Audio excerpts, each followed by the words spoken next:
Okay, well done. Okay, so we were looking at descriptive statistics last time. A number of stuff to complete with regards to descriptive statistics. We'll do that. Um, but then let me explain to you this concept of statistical inference. Because as I was saying, so I'm going to send to you several short videos on quantitative data analysis, which I will expect you to watch. But so that you can understand, so whatever is there on the videos, which are by nature self-explanatory. But there is something which I think it's better to do here live, so that you can ask questions and I can make sure that you understand whatever we are explaining here. Okay, so that's something which I really want to focus on live here.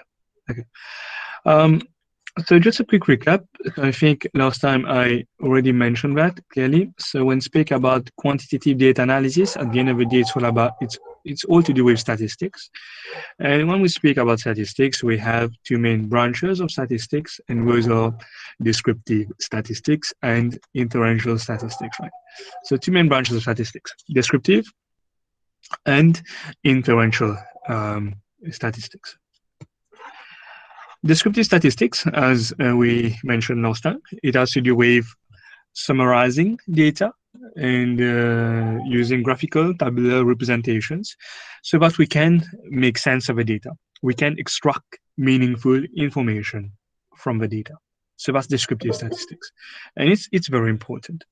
But then we also have what we refer to as inferential statistics. And inferential statistics refers to specific tests that are used to make inferences from our sample to our study population. Because very often when we do research, we are not interested in the sample we have. We're not interested only about the observations we have, the sample of observations. We are interested in a larger reality, we say. And therefore we need to make use of inferential statistics. So that's what we want to focus on here. Okay, and normally whatever descriptive statistics you use, we then follow up with an inferential statistical test. So the topics I think some of you are trying to enter the Google Meet. I don't know. So yeah, okay. Yeah. So I hope everyone is able to enter now. Very good.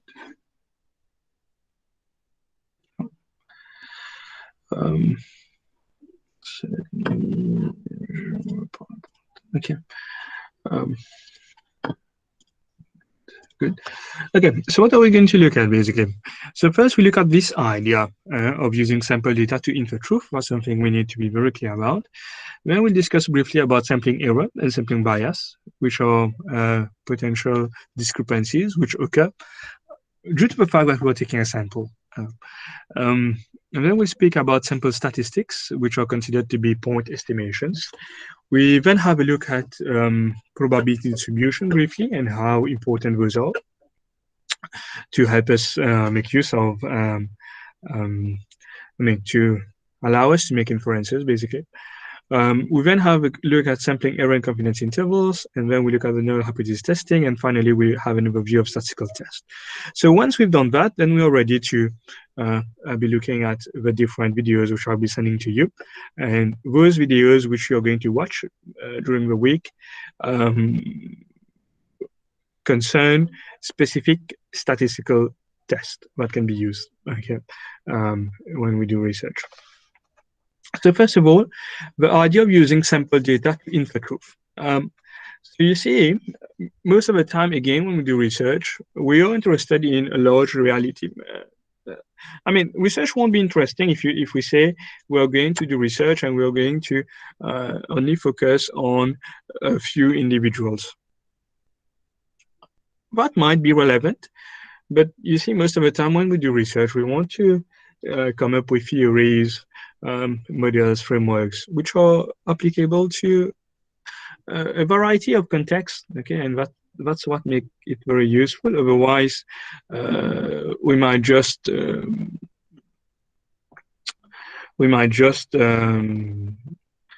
have so a kind of organizational practice where you say, okay, this is what this works best, and we just do that, and that's good.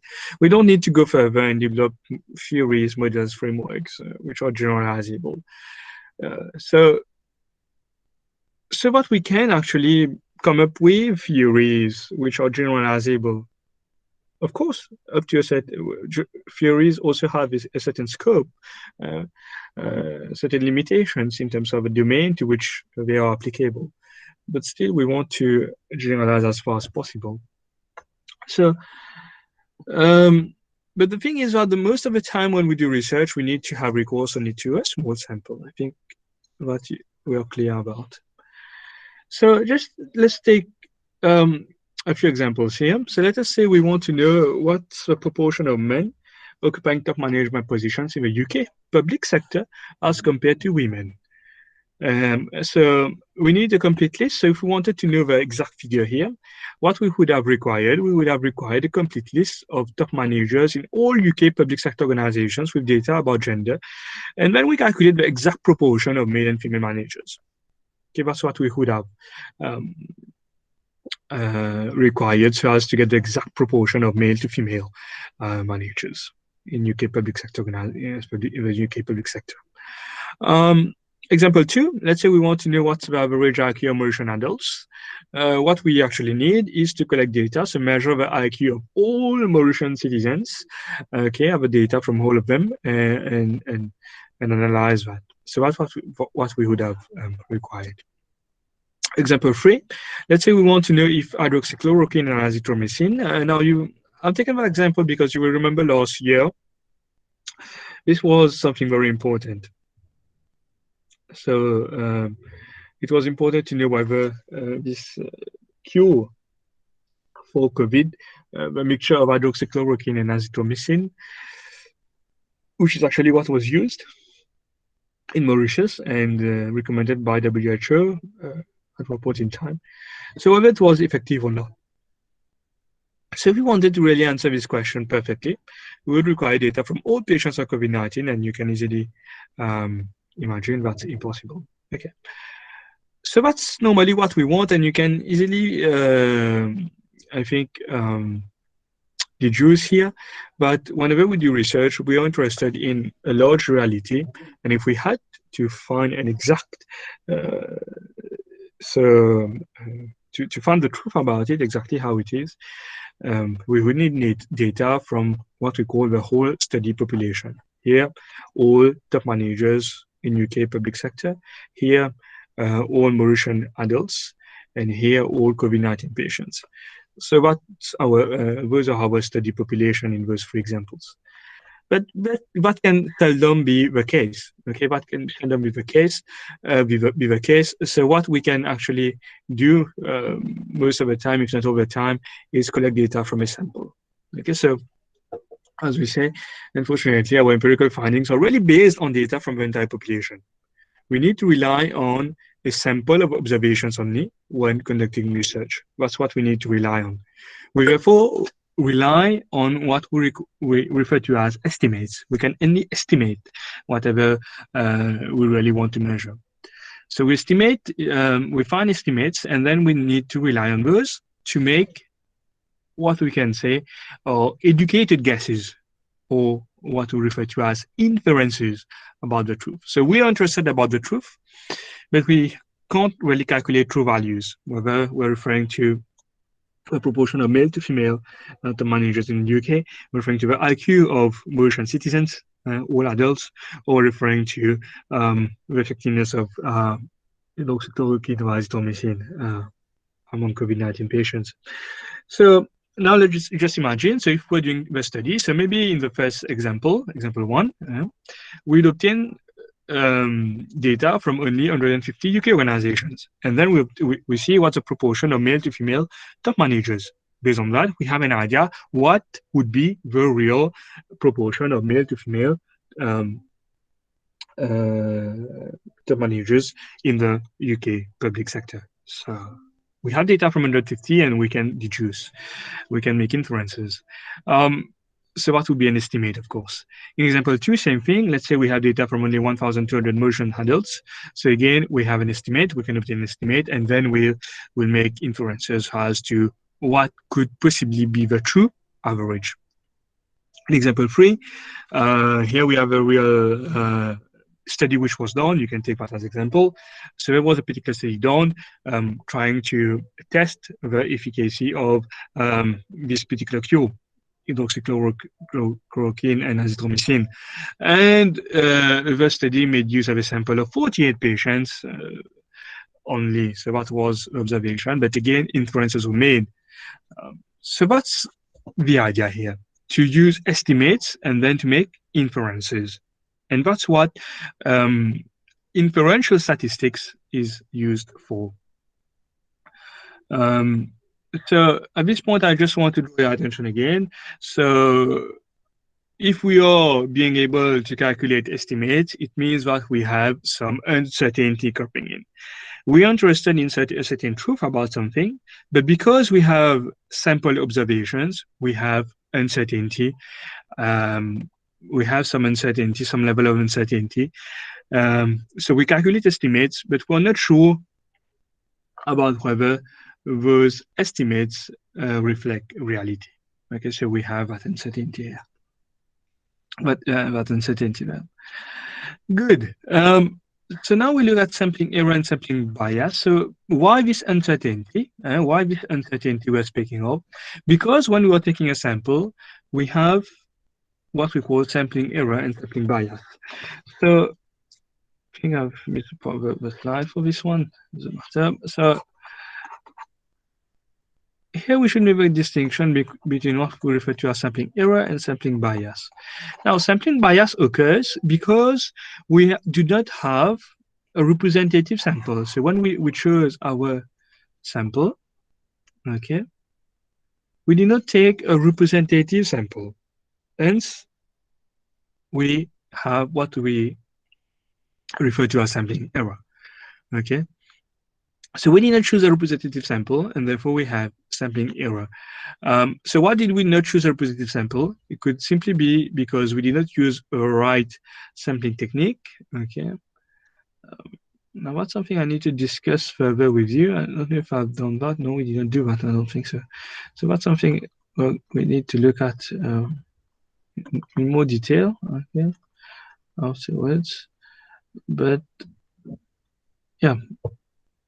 Just to give you an idea, so when speak about samplings, I'm sure some of you will already have some prior knowledge regards to that.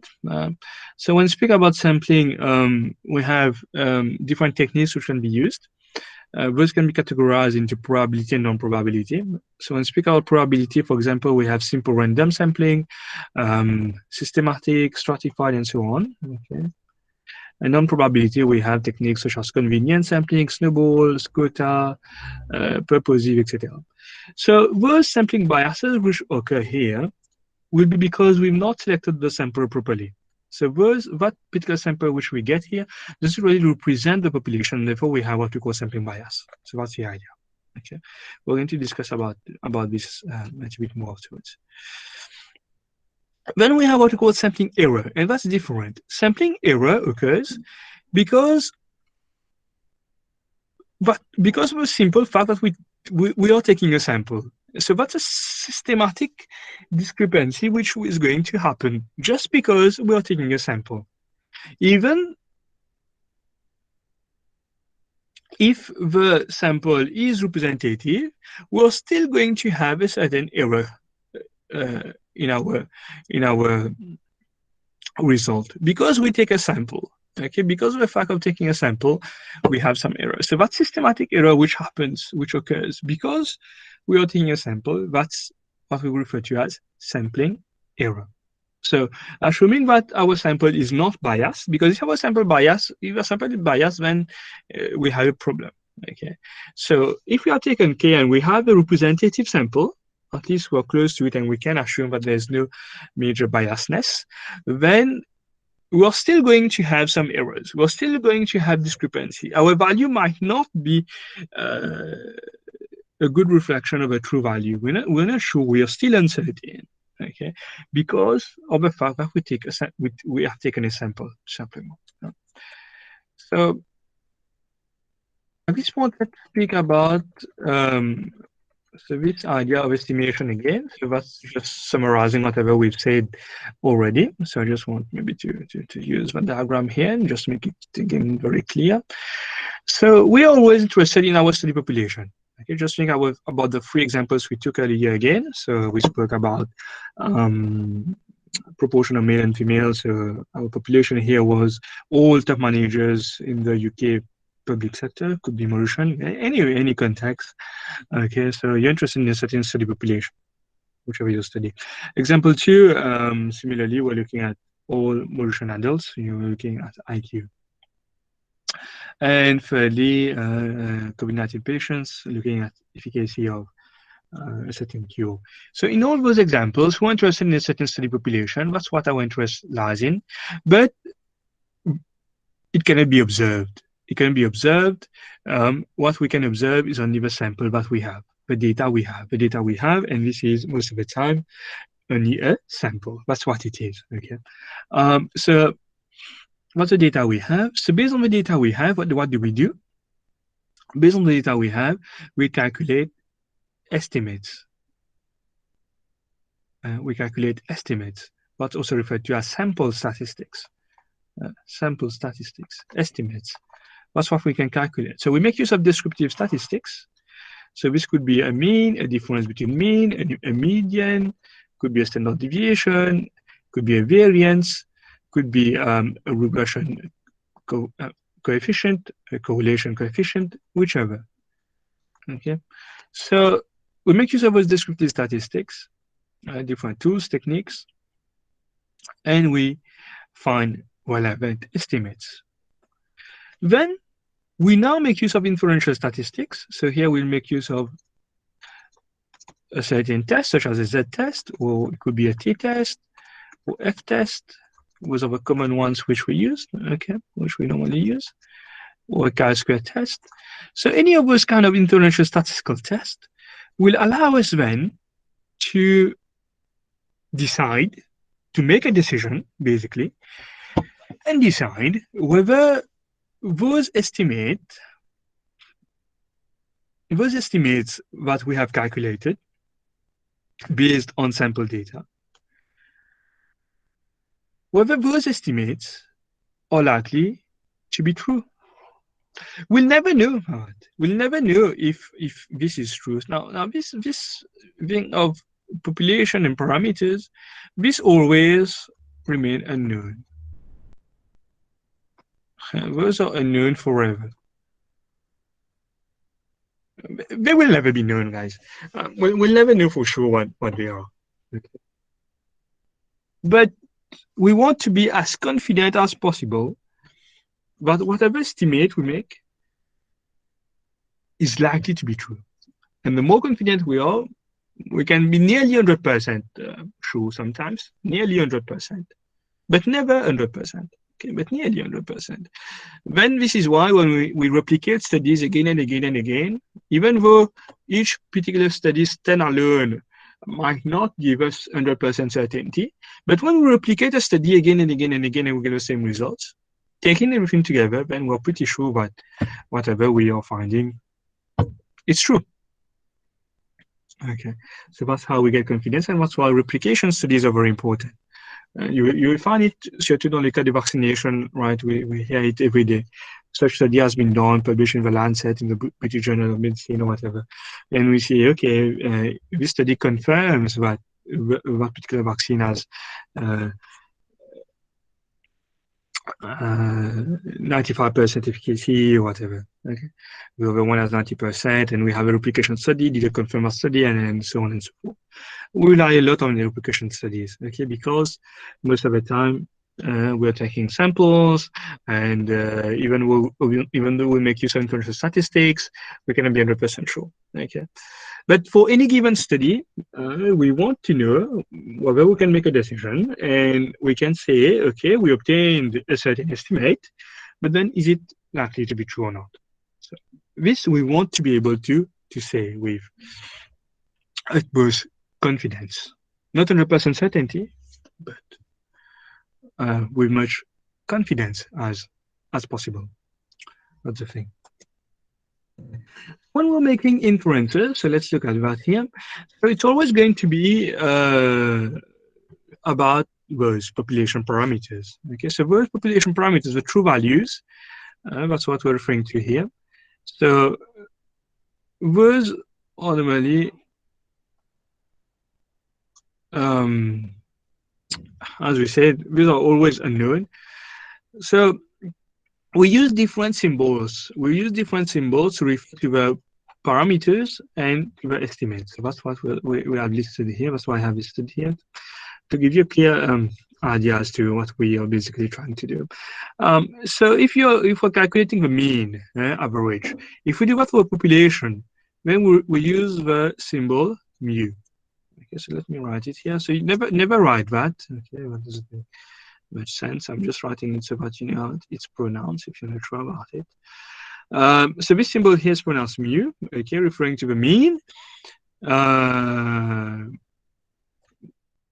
With respect to the population, the study population, and this is always unknown, as we said. What we can calculate is the estimate here, the sample mean. This is normally what we calculate. The population median is represented by eta, okay, whereas the median, the sample median is x tilde, okay. And population proportion, this one I'm sure you know, that's fine. The sample proportion, you just use the letter P. Population variance, we use sigma square over, because it's squared, standard deviation, and sample variance S squared. Population deviation sigma, so this is sigma squared, this one sigma, and that's, okay, just using S as for standard deviation. The correlation coefficient, population correlation coefficient, use rho, okay, so that's pronounced rho. And for the sample use R, and for the population regression coefficient we use beta, and here we use B. So whenever you see those symbols, okay, so just okay, you should just know what we're, okay, this is something you need to learn actually, all right, because when we do a different test and when we report the test, sometimes you see we just use a symbol, so it's good that you know them. Okay, so I will definitely encourage you to learn it. Okay, so just remember the symbols. Okay, so we're good with that. Just a few words briefly on probability distribution. We're not going to go into detail with regards to probability theory and probability distributions. That's not the goal of a module, of a course here, of this unit. I'm sure some of you, for those of you who have kind of more mathematical background, you will have definitely have it in mind. So you must have come across those. We do have some of you who do not really have kind of maths background, maybe at HSE or undergrad level, but that's perfectly fine. That's perfectly fine. We are focusing on the application mainly, so don't worry too much about it. But still, I need to explain the gist of it, so that when you're learning about the different statistical tests, it doesn't appear that whatever the different software are doing, it's like in a black box and you don't understand anything what's going on. At least you understand the logic behind. Okay, the logic behind. So the focus is not on going in detail about the calculations and doing everything by hand. And that's what software are for. And luckily we have a lot of different software which just can do almost anything today. So we don't really need to go through all that. But still, as I was saying, we need to get the gist of it so that we're clear about the logic behind. Okay, I think hopefully so far so good. Okay, so inferential statistics, we want to make inferences. From the data we have, we can only calculate estimates, and we want to make inferences, etc. So that's good. So like we were saying previously, when speaking about sampling error or variation, so sampling error is is bound to happen. Actually, it's very unlikely for any sample value, any value which you calculate out sample data will be equal to the population value, that is the true value. Why is it? Because we have what we refer to as sample error. Because we take a sample, you will have some discrepancy. So now to study the likelihood that we obtain a certain sample statistic, we have recourse to the idea of sampling distribution. Now we see something very, very important, extremely important, this idea here. Now, just imagine that we have a very large data set with, let's say, height of individuals. So someone is 160 centimeters, someone else 171 centimeters, and someone else is 152 centimeters, and so on and so forth. Okay, so we have a lot of different heights. So let me just write some more here.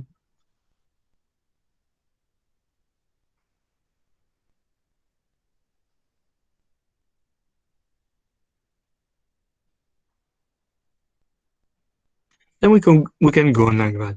So now suppose we have n here is equal to, I want here, 1,000,000. Okay, so you have heights from 1,000,000 individuals. What's your idea? Now, let's say you're doing a study and you decide to take the height of only, let's say, 100 persons. So you have the height here. Okay, so of course we're just writing, if you want can happen. Yes, of course.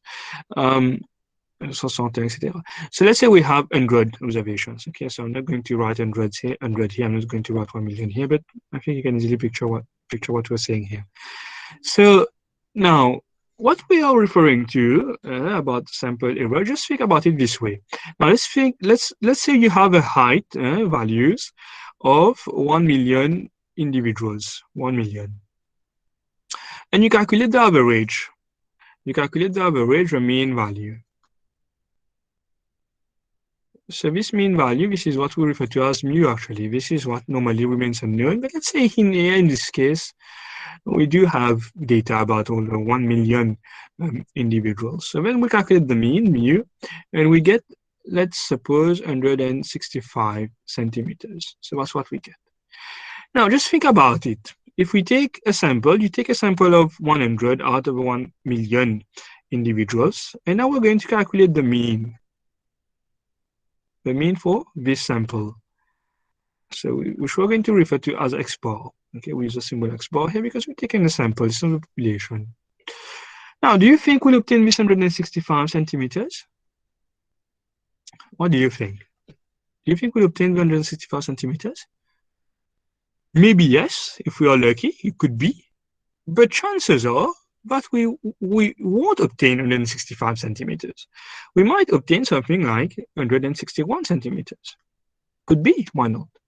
Okay, because we've taken 100 out of 1,000,000, right? So it could be that we've taken here a little bit or more people who are a little bit shorter when compared to what's in the population, and we get 161, which seems reasonable. So we are 4 centimeters short of a real, true mean value. Now, that's an important thing here. Follow me on that. Let's say you do another study, or another study is done by someone else, whatever. So that was study 1, sample 1. That's for your population, right? Now let's say you have another study done, and that's population 2 and 2. So you have 100 values for height of individuals again. So now again we calculate X bar. So let's say that's X bar of 1. Now that's X bar 2 based on another 100 individuals. And we calculate the average. So maybe this time, so previously in this sample we got 161. Maybe this time it could be that we get 172 centimeters. This time it's higher. Could be, isn't it? And let's say we do that again. Okay, well, nothing better to do. But let's say we do another study and we take 100 again. And this time we get 164.5 centimeters. Wow, very close to our true value. But we don't know actually that it's close to the true value, isn't it? Because we don't have that. Hypothetically, we say we have it, but normally when you do research, you don't have it. But yes, that's true. That's close, and we're happy. But then we think we can take another one, okay? And we calculate x4. And this time we might obtain 180 centimeters. Can it be? It could be. We just by chance we select 100 individuals who are very tall, and we get 180. We take another one, okay, and 5, and this time we get, let's say, 167, which is to be closer. And we go on and on like that. That's the idea. Okay, so that's what we're referring here to, what we call a sampling distribution. What are we saying here? Is that hypothetically, we never do it, in fact, albeit for um, what we call simulation studies, which are done by statisticians. But normally we never do that, all right? But if we were doing it, and that's what simulation studies show, if we did do that, what would we obtain? We would obtain what we call a sampling distribution. So we could have taken all the values, for example, if we're referring to mean values here, we take all the mean, sample means, and we then look at the distribution. Now that gets interesting now. So because the whole idea of statistical inference relies on this principle of sampling distribution. That is, we take samples and samples and samples again, and there will be a variation in the values that we get. But then, interestingly, there will be normally a kind of pattern, depending on the variable we have, obviously. But if we have a continuous variable, we'll have a kind of pattern emerging. And we'll have a we'll have a probability distribution about which we already know a lot. So normally those are the kind of distributions which we'll expect to have. And the most usual one is obviously what we refer to as a normal or Gaussian distribution. Okay, no wonder we call it the normal distribution, because that's what we observe most of the time. So obviously, you will never get a distribution which is perfectly normal, symmetrical in shape. It could be a little bit skewed, a little bit have a little bit high or low kurtosis, but it looks bell-shaped. We often get that. What we also often obtain is what we often use is the standard T distribution, which is actually based on the normal distribution. We often make use of a chi-square distribution as well. That's also something which is often used. Or the gamma distribution, which is what the L distribution which will look like. So if we do, you remember earlier I told you when we speak about inferential statistics, we can make use of different tests: the Z test, the T test, the F test, the chi-square test. So it's actually based on the different distribution which we have. So the T test which will be based on the T distribution. The Z test is based on the normal distribution. The chi-square test is based on the chi-square distribution, and obviously the F test on the F distribution, which is gamma function, a gamma distribution. We also have different type of other distributions, the binomial distribution, the Poisson distribution, depending on the type of variables that we have. Right. So those are also often used.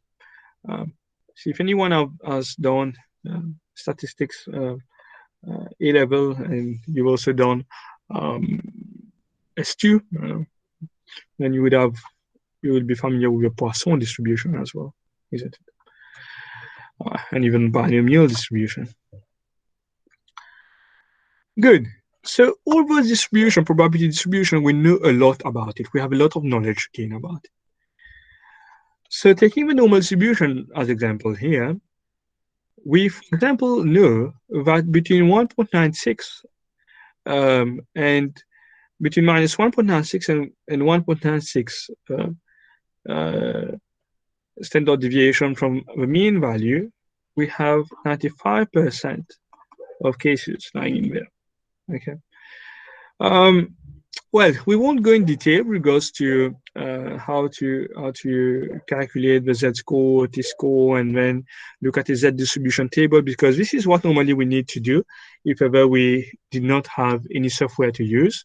Then we would have done that manually. So we would have looked at the estimates, and then looked at the observed effect, divided by what is known as the standard error. So just to give you an idea quickly, if we do a z-test, for example, normally you can take the mean value minus the uh, expected mean value, and you divide it by what is known as the standard error. Okay, you just take um, sigma divided by square root of n. Okay, so your standard error of a mean. Um, so that's normally what's done, and then you get your z-score, and then you see what the z-score is um, to a more extreme side of critical, what we call the critical z value. Okay, it could be on the side of the other side if you use a two-tailed test. If you use a one-tailed test, then only on one side. Then it's going to be a little bit different here because the critical z value. So then you make your decision. Okay, so that's how. So very briefly how this stuff work. We're not going to go into that, okay, because that would be a lecture in itself. That would be a unit in itself if I had to go into that. But of course, I will encourage those of you who want to do so to revise a little bit your stuff about stats or read more about those. I'm sending you some lecture notes on that as well, so you can have a look at those. But it's not essential. The most important thing here, okay, just I need you to have an appreciation. I need you to have an appreciation that when we collect when we do research, we have recourse to samples, and those samples, in those samples, we will have what we call sampling error, just because we're taking a sample. Because we'll have sampling error, and therefore whatever estimates that we're going to calculate, that we're going to obtain, we're not certain whether those are true or not, okay, because of what we call sampling error.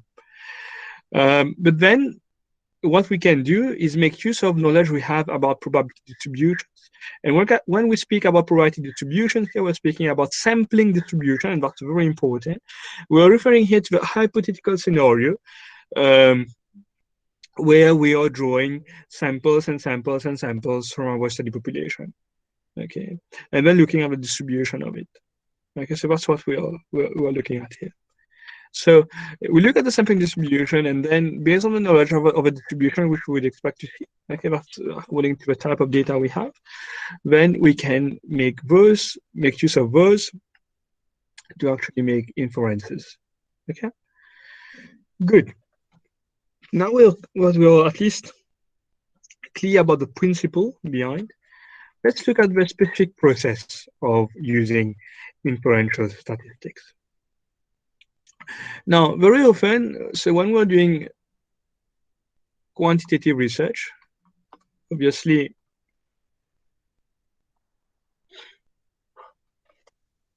that's what we're looking at, isn't it? Quantitative research. So when you're doing quantitative research, very often you will hear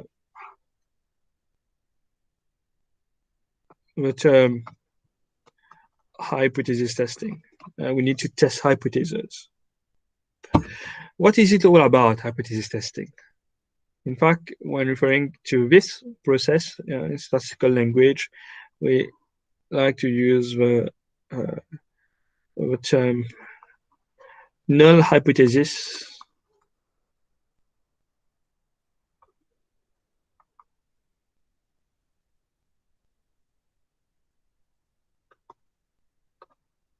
significance testing.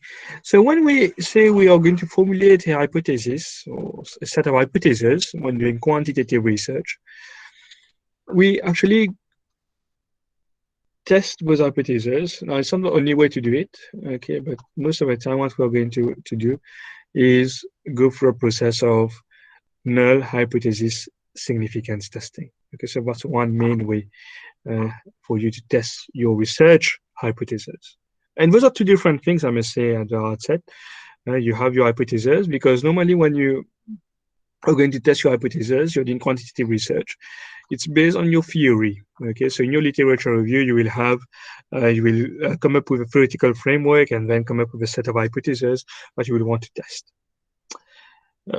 But when you're going to then actually do the research, collect the data, and then perform quantitative data analysis, you will test those hypotheses which you have formulated, which you have proposed to test through this process of null hypothesis significance testing. What do we mean by that? Null hypothesis significance testing. Uh, let's look at this process now. Null hypothesis significance testing. Now, whenever we test hypotheses, okay, we're doing research and we test hypotheses, we always formulate our hypotheses in pairs. So the focus is always on this here, the null hypothesis. That's where our focus always lies, the null hypothesis. Okay, that's our assumption. That's what we assume.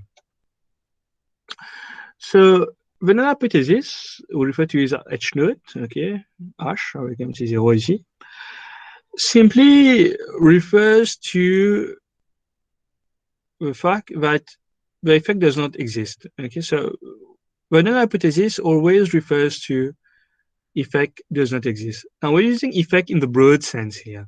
The effect might mean a relationship between variable and association between two variables or more. It could also refer to a test uh, uh, for differences, okay, looking at differences between mean values, differences between medians, okay, whatever it is. A regression between differences between a correlation coefficient, whatever it is. So when we say effect here, we really make use of we're using the word effect in a loose sense. So basically, the null hypothesis refers to there is nothing. There's nothing. We're claiming something, but the assumption is that there is nothing, and there's no effect. That's a null. The alternate hypothesis, that's the claim that you make. That's your claim. Okay. We refer to this as the alternate hypothesis. So normally you will have H1 here. Now, if in a particular research you have multiple hypotheses, then you will have H2, H3, H4, H5. Or you might be using letters HA, HB, HC, HD, HE, etc. So H naught is the effect does not exist. H1, the effect exists. That's it.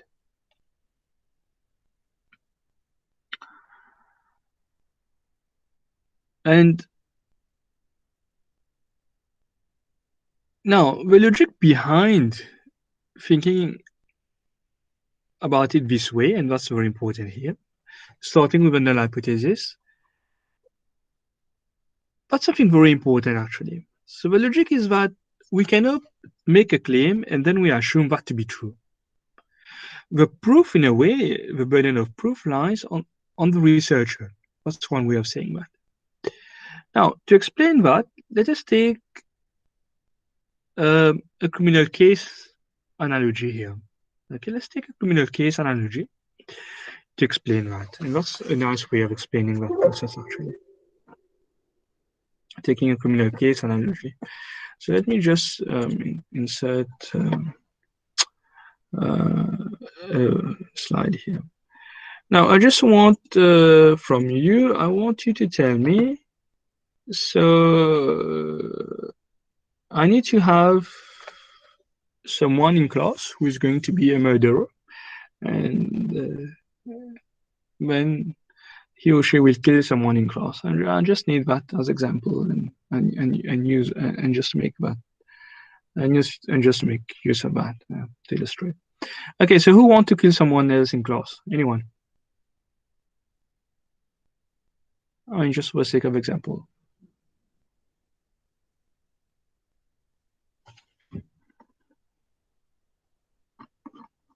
Yeah. So anyone wants to kill anyone else in class?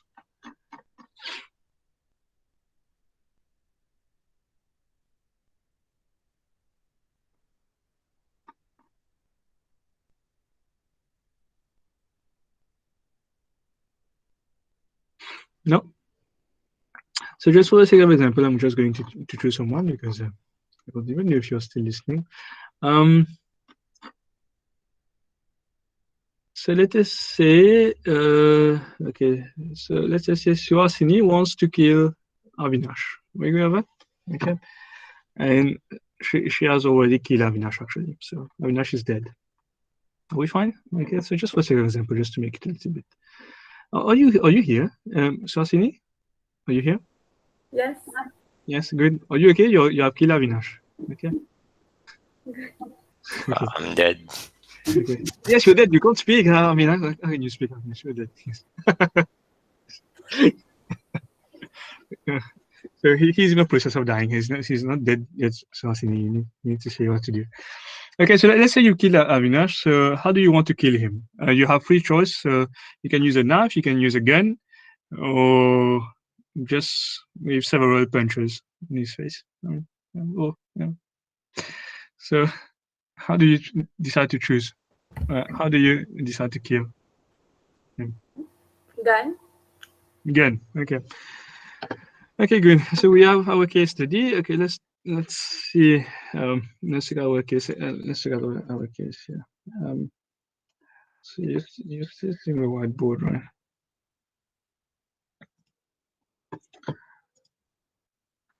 Okay, so Avinash is dead. Okay, so he has been killed by Suhasini, who has used a gun. So we have a criminal case here. So let's quickly go through that. Okay, so we're using that just to explain the concept of hypothesis testing, and you will see it's very similar. It's very, very similar how we proceed as a researcher when doing quantitative research, and how a criminal case actually, how the police actually will proceed, okay, in a criminal case. So police and the judge together. So that's prosecution, and like let's say the judge is in the position of a researcher together with the police.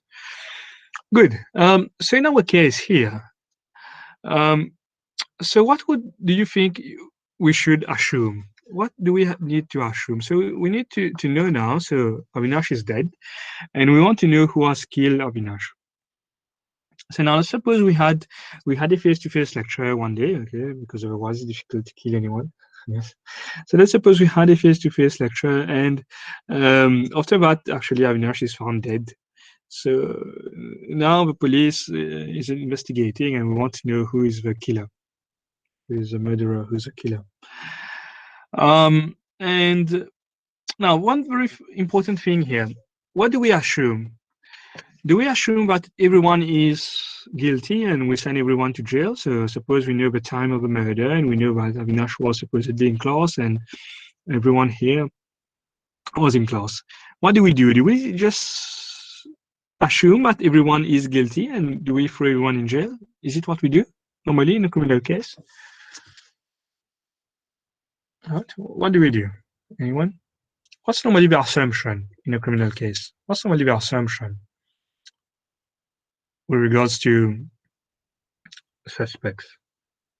Do we The assume that suspect is innocent until proven guilty. Yes, exactly. So normally we assume that anyone is innocent until proven guilty. So the assumption therefore is not guilty. Okay. So we have this principle in law, innocent until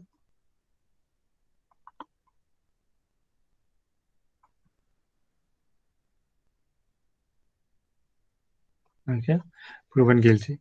So the assumption is clearly not guilty. What's the claim?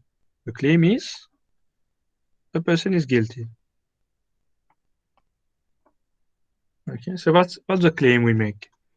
But the assumption, what we assume is not guilty. Now that's very, very important because otherwise, if we just assume guilty, we just send everyone to jail. Just think about how this is important for research. Just think about medical science, for example.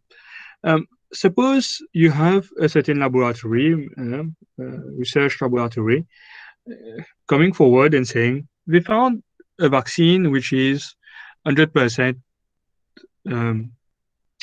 as 100% efficacy with regards to COVID-19, and everyone should take it, and there's zero side effect. Should we just believe them and administer the vaccine to everyone? Of course not. So the assumption cannot be that that efficacy is good. The assumption always is no, it's not effective. Okay. We actually assume that there's nothing. Okay, and it's up to the researcher to come up with the evidence to show that we can reject the assumption. So whichever the field you see, it's very important that we assume that there's no effect. Okay, no effect in that case, in the criminal case here, not guilty. So that's key here. Now, just think about how the police will proceed now. The police is going to find evidence in that case. So we try to find evidence, different kind of evidence. So, for example, we're going to try and find l'objet du crime, the gun in that case, and let's see if there is any proof that this gun belonged to someone. So where Suhasini actually bought the gun, we have it, we can trace it back. And most importantly, if there is any fingerprint on the gun, this kind of stuff. So that's one thing. We look for other type of evidence. Okay, so what was the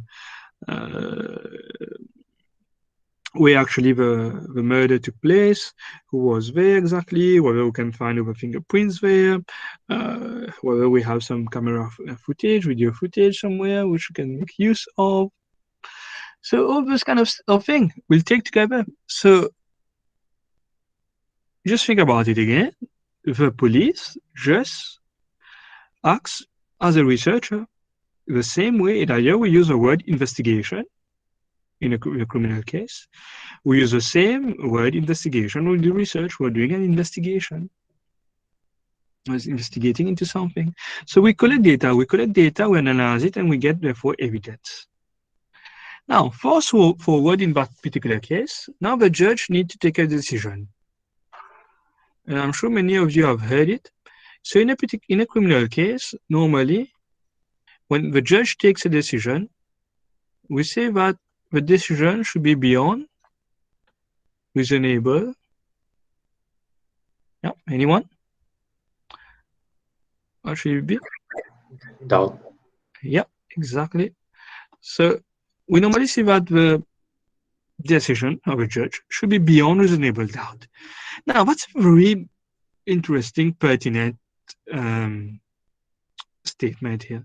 Beyond reasonable doubt. So if we say beyond reasonable doubt, what does it mean? It means that we have some level of doubt. And that's obvious, because if the judge was not there at when actually the murder took place, we rely therefore on evidence collected afterwards, on data which can be collected, retrieved. And you can easily imagine that the police won't be able to obtain all the data they want to obtain. Like in our case here, so let's say Suhasini has been very careful, so wiped all the fingerprints on the gun, and we might only have part of a fingerprint only, which might have stayed there. So things like that, okay. Avinash body, so is found, but then it's only part of the body which is found. That's the kind of thing which we deal with. So in a way, the police will only obtain a sample of evidence, only sample data. Okay, I don't think you will forget it now. Thinking about Avinash body being a sample only of evidence. But we see what we mean here. So at the end of the day, we have only sample data to deal with. And now, the judge is going to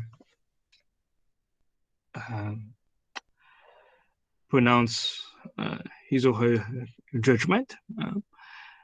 And the thing is that I would just want you to reflect about it. So let's say, so we know there's going to be some level of doubt, okay? So some level of certainty, some level of uncertainty, we can say. Now just think about it. Do you think that if a judge is 50% certain, that's enough for him or her to take a decision? You see, we know there's going to be some doubt, so therefore there's going to be some uncertainty. Okay, some level of certainty and a corresponding level of uncertainty, therefore.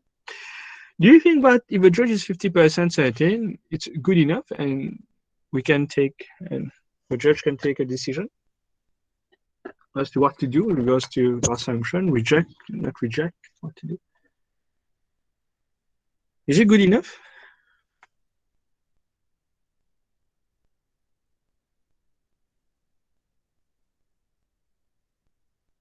What do you think? 50% good enough?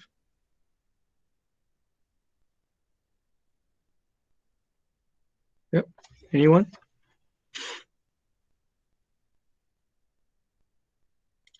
Avinash, what do you say? 50% good enough? You're still alive?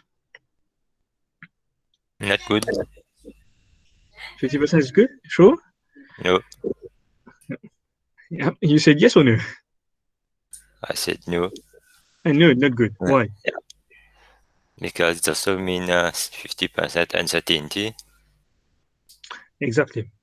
So that's the point here. So if we're saying 50% certainty, basically we're saying 50% uncertainty. And if it's 50%, you know what? The judge might as well just toss a coin and decide what to do.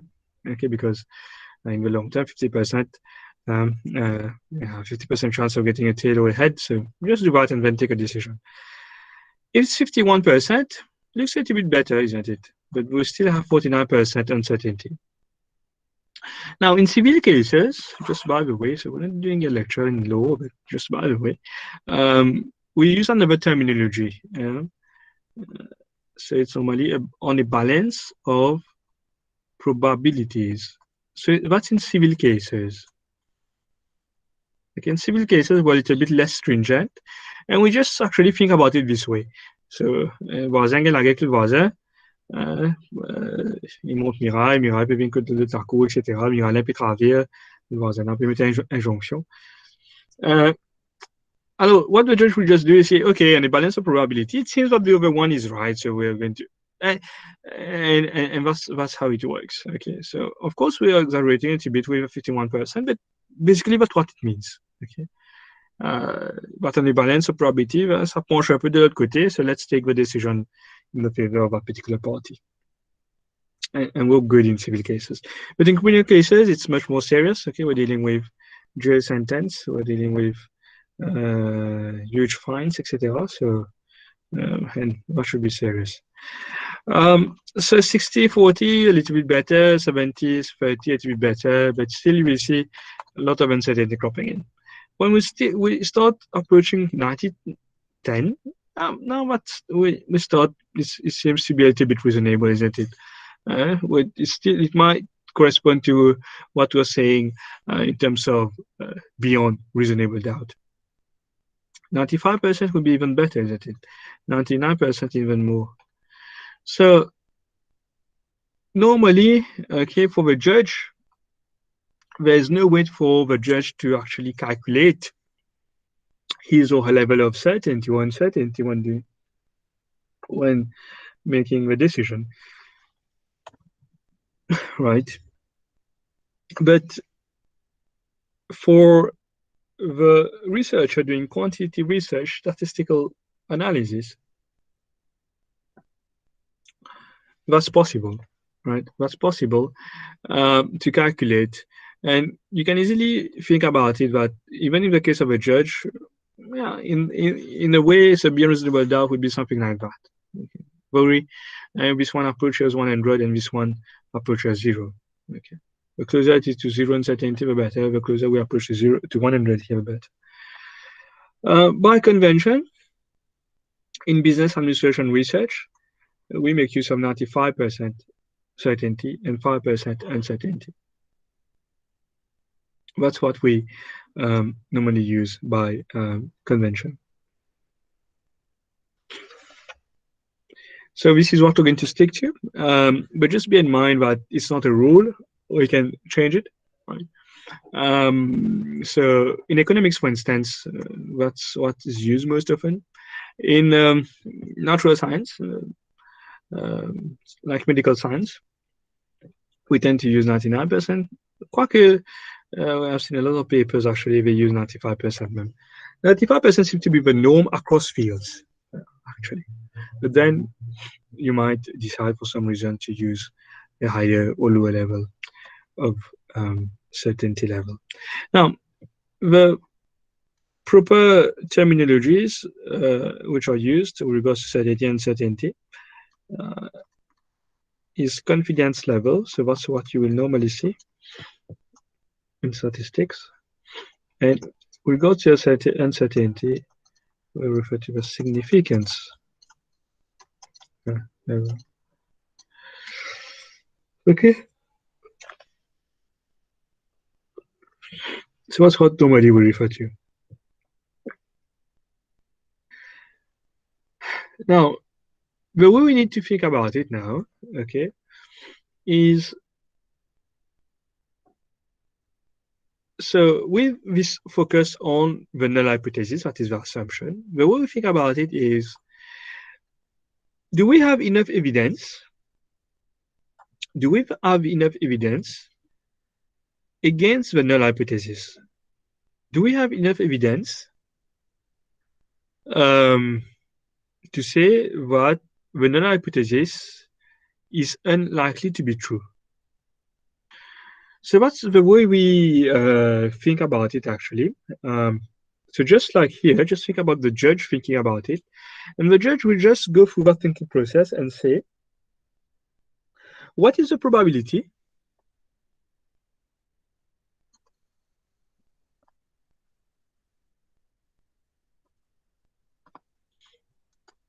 of having so much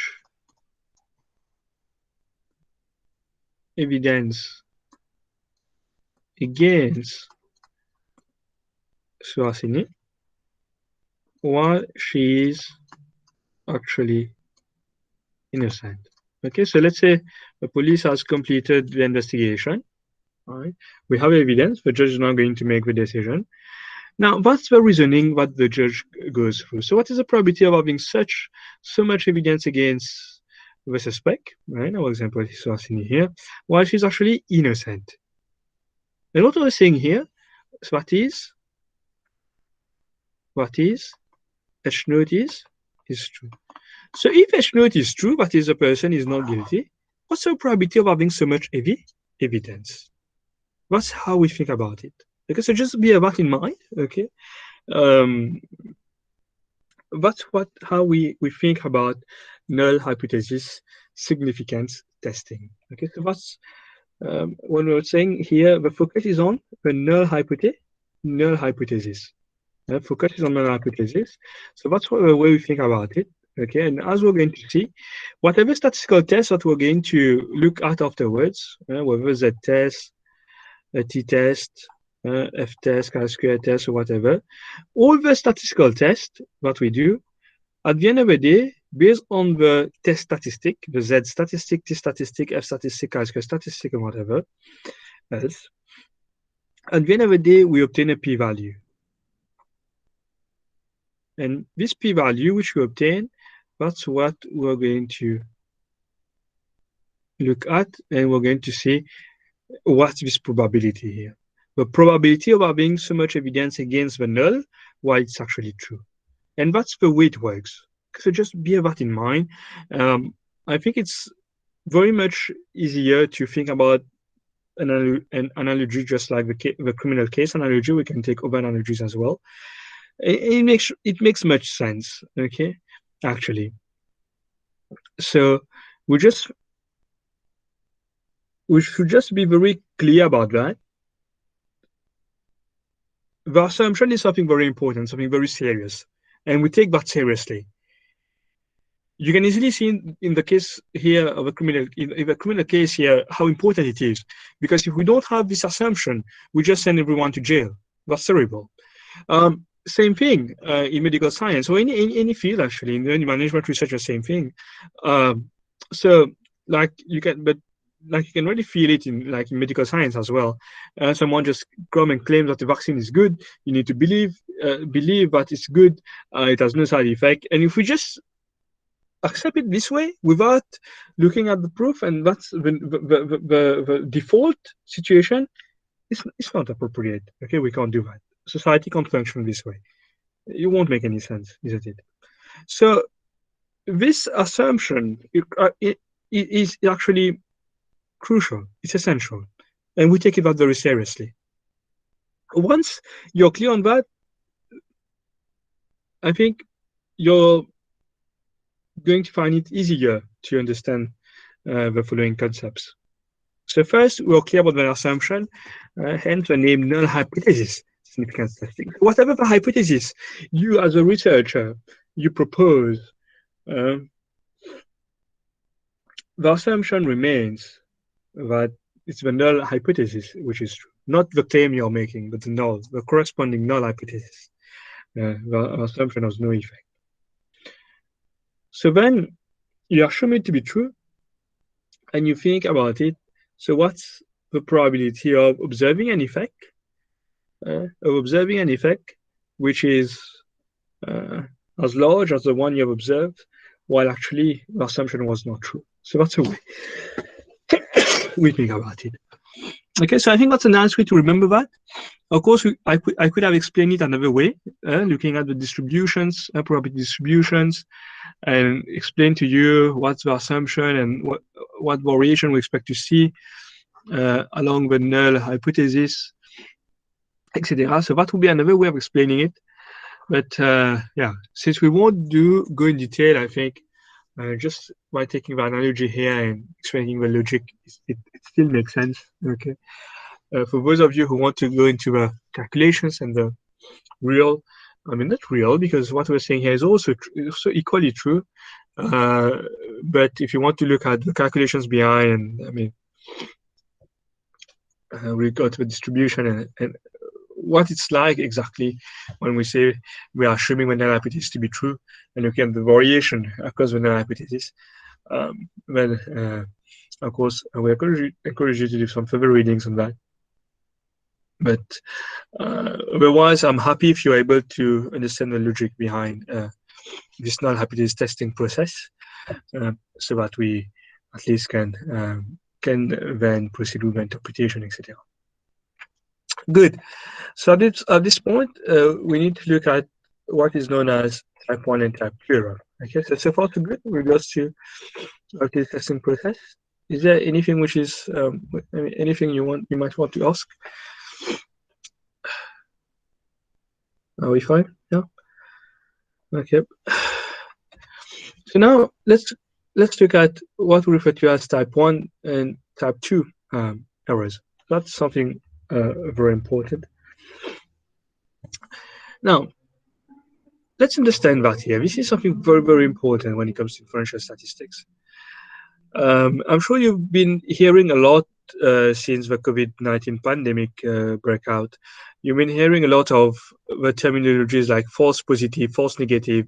The COVID-19 tests result in false negative, and that's why some people we could not detect or they were infected, because the test itself provides a number of false negative. You've heard these type of things, isn't it, in the news? So that's what we're actually referring to here. Type 1 and type 2 errors, false positive, false negative. So just think about it again. We are doing a statistical test because we don't know what the truth is. Otherwise, we don't do the test. We do the test because we don't know what the truth is. So we're going to do the test, okay? But there is a truth. We don't know what's the truth, but there's a truth. And there's only two possibilities when it comes to the truth. Either the null hypothesis is true, or the null hypothesis is false. If the null hypothesis is true, that is, we say the effect does not exist. However, it's the relationship between variable association, difference, whatever we're testing. If the null hypothesis is false, then we say that effect exists. Okay, so ça on est clair par rapport à ça. So deux possibilités. Either the null is true or the null is false. That's deux possibilités par rapport à the truth. When it comes to our statistical test and the decision we'll take, again we have two possibilities. Either we're going to conclude that the null is true, or we conclude that the null is false. If we conclude that the null is false in a way, okay, let's use that. Normally we don't really use those terms for obvious reason because we can never be sure about it. But when we take we do the statistical test, then therefore we have two possibilities. It's either to fail to reject, so in a way saying that the null is true, fail to reject the null hypothesis, or what we do, we reject the null hypothesis. That's the other possibility. In other words, we are saying that it is false. That's what we're kind of saying. So the possibility again. Now, if we reject the null and the null is false, we make a correct decision. If we fail to reject and the null is true, we again make a correct decision. In both situations here, we're fine. Okay, so we fail to reject and it is true. Therefore, it should not have been rejected. We're fine. If we reject and the null is false, therefore should have been rejected, again, we're fine. We take a correct decision. But obviously, we might do a mistake. If the null is true, but we reject it, we make a mistake, and that's called a type 1 error. And this is what we call a false positive. So our test is positive, but it's false. It should not have been, because the null is true. It's false. If we fail to reject the null,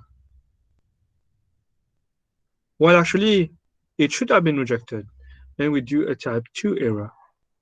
In other words, here we find that there's no effect. We don't reject the null, our assumption, about no effect.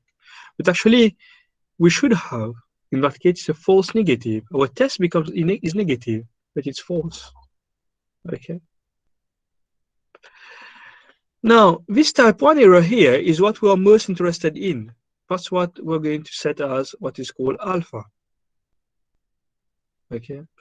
The probability of doing a type 1 error. And obviously, we want that to be as low as possible. The probability of doing a type 1 error. We want the type 2 error to be as low as possible as well. Of course. But the way the tests work, again, we can show that if we go into the probability distribution stuff and show how it works. Okay, but just remember that, okay, this part, and of course, if you want to do further reading on that, you can. But the focus is on the type 1 error. The focus is on the type 1 error. So when we do the inferential test, F-test, T-test, chi-square test, whatever you name it, focus on the type 1 error. So we want this probability of doing a type 1 error to be as low as possible, obviously. So whichever error we want to be as low as possible, but focusing on the type 1 error, we want the probability to be as low as possible, at least lower than 5%. Or let me say rather lower than alpha. So we're going to decide on what we want it to be here. And alpha is what we refer to as a significance level, okay, lower than significance level. Okay, so we're going to see that in more detail afterwards. But that's basically what we try to do. When we do a statistical test, a certain test, we want this probability of doing a type 1 error to be as low as possible. We want it to be lower than the significance level, that is alpha. That's our uncertainty, which we want to reduce as most as possible. Good. So by the way, what is here is referred to as the power of the test.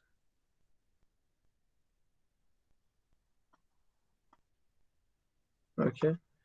That is, if when hypothesis is false, you should be able to reject it. So that's the power of a test. Okay, and yeah. So basically, that's maybe something else what you need to know. So whenever in a paper or wherever you see power of a test, that's what we're saying here. The ability of a test to detect an effect when it actually exists. So thinking about the COVID-19 test, for example, you can easily say, imagine, so we're going to say the test is powerful, it's a powerful test, a good test. It has high power if we're able to reject the assumption of not infected when the person is actually infected. So that's how you think about it. So you reject your assumption when you need to reject it, and therefore you conclude that there is something, there's an effect, whatever it is, in whatever situation. So just finally, another nice analogy here to help you again picture everything what we were saying. So in this picture here, what do we see? We see a man and the doctor saying you're pregnant. So clearly the man can't be pregnant. So that's clearly a false positive here.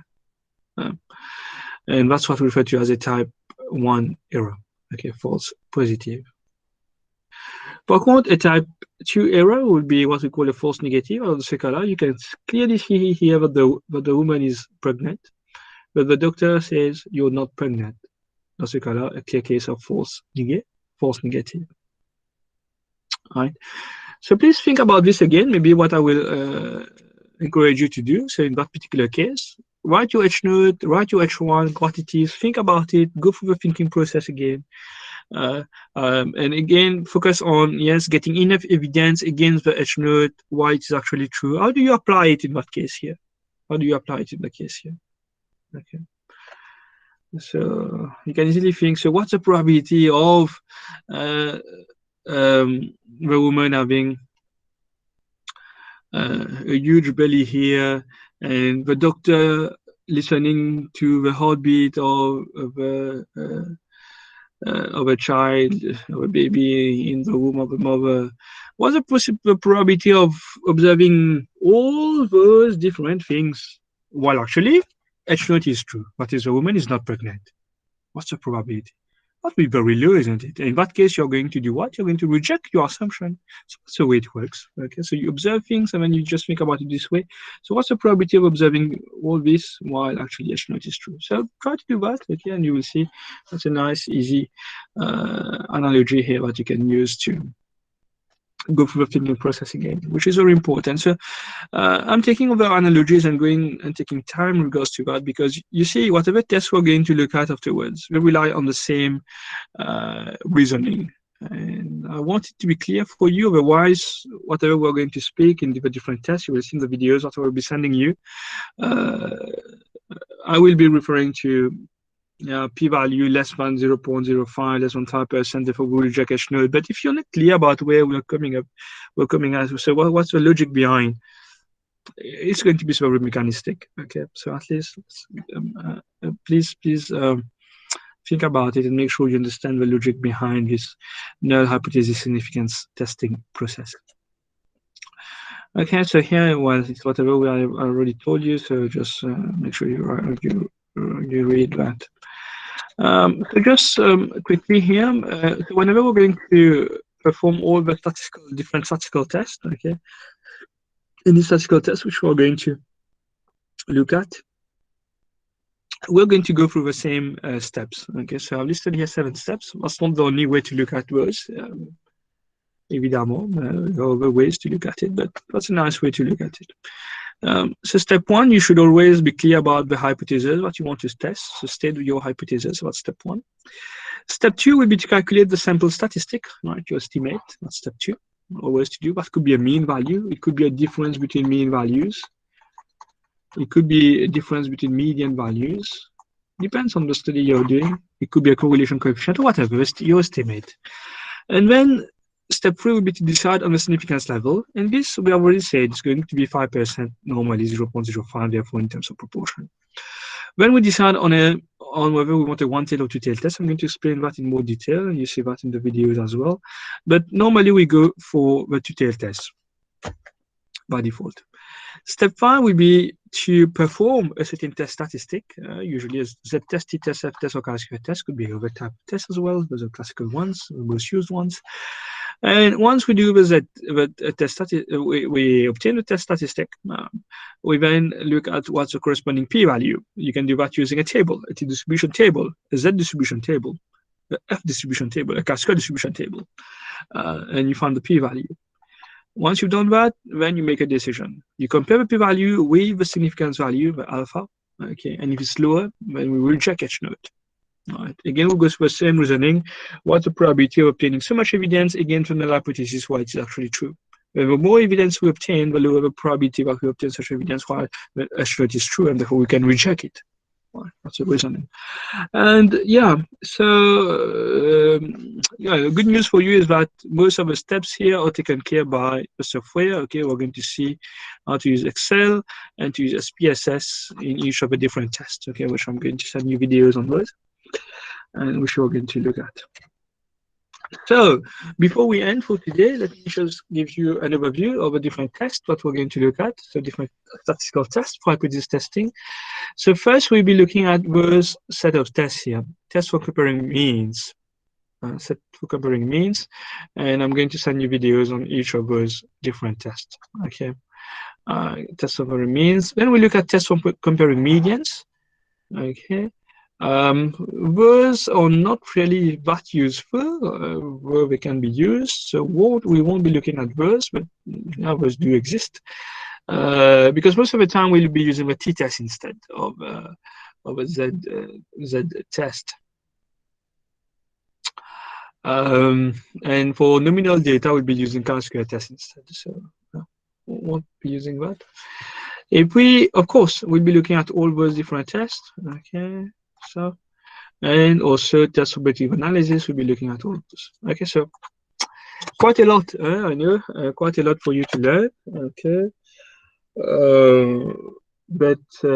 Yeah, so I'll be sending you lectures, short videos on the different tests as and when, a few this week and more next week. We'll be looking at those as well in our live lectures, but I would like you to maybe watch the videos and then come with questions. So that yeah, we make the lectures a little bit kind of more interactive afterwards when it comes to the test and the applications of the test, and use the live lecture time to clear confusions as well. Okay, so that's how I plan to proceed. Once we have completed with all the tests, so then we will be done with quantitative research. Then we look at qualitative data analysis, right? That's what we look at. And then in the end, we just make sense of everything again. In our last lecture, last couple of lectures, we make sense of everything. And I will be taking again those articles what you have reviewed, what you have presented. Okay, so it's not something you've just read and presented and that's it. No, we'll be making use of those to discuss further and take everything and make sense of everything together. Look even at the analysis that we've done. That's something that we have skipped. Okay, so just keep it well, all the papers that you've looked at. Maybe what I might suggest is for a few groups where maybe one article might not be like of a good enough standard. I may suggest that you read another article. That's something I may do actually before we have our last sessions. But otherwise, that's something we need to look at. Yeah, so that's how we proceed. I hope that's good. Qui est-ce qui est un peu moins déjà? I'm running fast, but I know it's my fault as well for a long break earlier. But yeah, I mean, we usually finish a little bit later than expected as well. But please bear with me in regards to that. I understand that. En général, the module is a bit bulky, and the thing is that I prefer to go through all the basics again, because in lecture 1, you remember I asked you about your previous experience with regards to research, etc. Now, it's true that some of you do have prior knowledge, so I'm sure it's easier for you to grasp those. Some of you might, it might be a little bit less obvious because you've not really gone through this earlier. Or it's like 20 years back and you already forgotten about it 10 years back. But yeah, in any case, okay, I think that's perfectly fine. We're just looking at all the basics, and I mean, we look at all the topics from the basic and move forward. I hope that's fine. And even those of you who don't necessarily are in love with statistics, you'll be able to manage and learn, because at the end of the day, let me just tell you, we're not learning about statistics. Also, the goal here of this particular unit or a couple of units on quantitative data analysis, the goal is to look at the application. The goal is to look at the application of statistics or quantitative data analysis in management research. And I'm sure when you did the exercise of reviewing journal articles in your group work, you have seen for the quantitative study that you have reviewed how statistics is very important. It's important to understand how to make use of statistical tests. So we look step by step. So this week we look at some Bible rate test, okay? Different type of t-tests. We'll be looking at those, and then as from there we move on to the different tests. And the last test we'll be looking at regression analysis and different type of regression. We'll be looking at the simple linear regression, multiple linear regression. We'll be looking at logistic regression. We'll be looking at what we call hierarchical regression, so different type of regression. So obviously for MBA level, you'll be expected to know the different tests and be able to apply it as and when required. It doesn't always mean that a more sophisticated test is better. Don't fall into that trap as well. When you say, okay, I need to use a logistic regression because it's a little bit fancy, it looks a little bit more kind of complicated, and therefore I'll use logistic regression for my research. It doesn't really work this way. It's more the case of using what is best for your particular research. Okay, just think about it again. You go to a surgeon. You don't want the surgeon to look at you and say, okay, I'm just going to have this patient on the operation table and make use of the most sophisticated apparatus that I have in the surgery room. You don't want that kind of reasoning, isn't it? No. If it demands for a simple tool and to do a job well, you use a more simple tool. That's the thing. But obviously, you need to know the different tools so that you can make use of the right tool when required, as and when required. That's important. Okay, good then. I'm sure many of you must have had your dinner while listening to the lecture. Okay, I need to go to have dinner as well. And for those of you who have not had dinner yet, so bon appétit. And so for those of you having dinner right now as well, bon appétit. I'm sure a couple of you might be having dinner right now. Anyway, so yeah, anything you might want to, any issue you want to raise, or anything before we end? So can we know the word limit for such proposal? Yeah, sure. I think I did mention that, but if you're asking that, it must be not be clear. I don't have it. I don't recall it exactly. What do we say? Do we say something like 2,000 minimum? Anyone? I think I've written that on the Moodle platform, no? I haven't seen it there. Or maybe I should look for it again. Yeah, anyone will know it. What did we agree on? It was mentioned in your lecture actually, between 2000 to 2500. Yes. Between 2000 and 3,500. Okay, that's good. So I did write it down. So it's Okay, thanks. okay. So that's good. Yeah, I think that's So fine. can So, you send us the PowerPoints as well? yeah, I will send. So I will be uploading all the notes on quantitative analysis, and as I was saying during the week, I will be sending some video lectures as well. No, so that's something. Actually, you sent us a link on YouTube, but we could not access it Which link is it? for lecture 5, I think. Ah, okay. Yeah, You sent it 2 weeks ago, I think. and you could not access. Yeah. Because actually with our university email, we cannot access YouTube. Or yes, we cannot access YouTube services. No, you don't need to access YouTube with the university email, but the thing is that you need to be logged in on the browser, and then you open the link. Then it should be working. So no one has been able to get No. it?